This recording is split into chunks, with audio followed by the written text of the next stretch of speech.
Chapter 24, Birds of Sadness. We were leaving the Badlands. Gramps swore at the driver, who cut us off. Usually when Gramps cussed like this, Gram threatened to go back to the Eggman. I don't know the whole story, just that one time when Gramps was cussing up a storm, Gram ran off with the man who regularly brought the eggs from Gramps. Gram stayed with the Eggman for 3 days and 3 nights until Gram came to get her, and he promised he wouldn't swear anymore.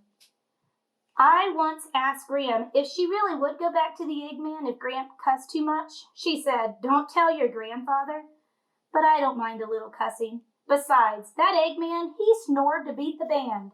So you didn't leave Gramps because of the cussing? Salamanica.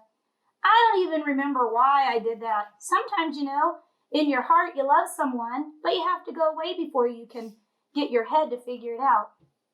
That night we stayed at a motel outside the wall in South Dakota.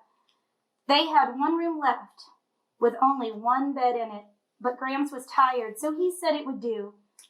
The bed was a king-size waterbed. "Gold dang," Gramps said. "Looky there." Then he pressed his hand on it and it gurgled. "Looks like we're going to have to float on this raft together tonight."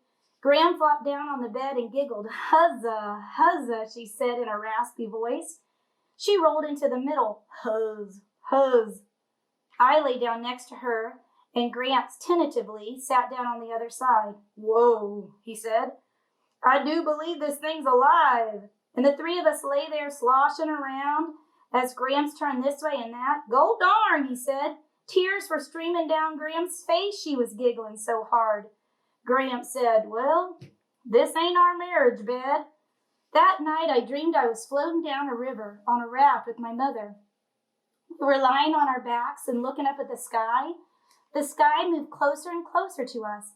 There was a sudden popping sound, and then we were up in the sky. Mama looked all around and said, "We can't be dead. We were just alive a minute ago." In the morning, we set out for the Black Hills and Mount Rushmore, hoping to be there by lunchtime.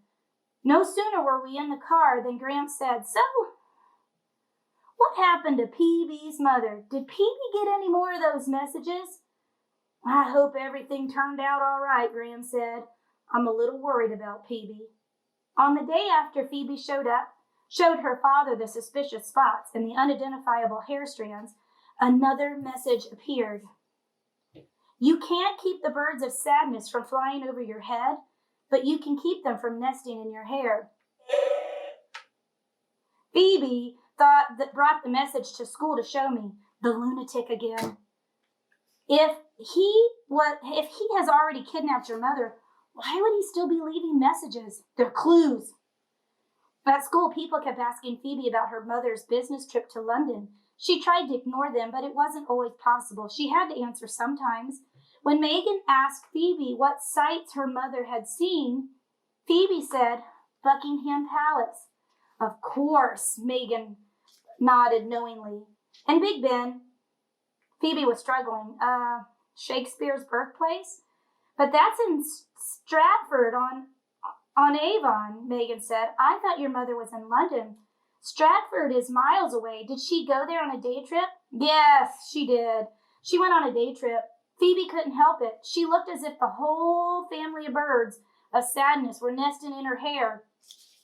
In English class, Ben had to give his mythology report. He was nervous. He explained that Prometheus, I gotta look at it, Prometheus stole fire from the sun and he gave it to a man. Zeus, the chief god, was angry at him for taking his precious son. As punishment, Zeus sent Pandora, a woman, to the man. Then Zeus chained him to a rock and he sent vultures down to eat his liver. In Ben's nervousness, he mispronounced his name, so that he actually said that Zeus sent vultures down to eat a porpoise liver. Mary Lou invited both me and Phoebe to dinner that night.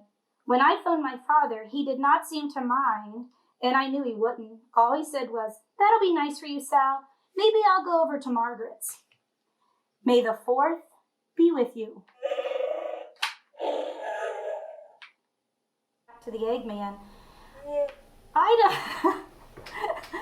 Okay, I gotta start at the beginning.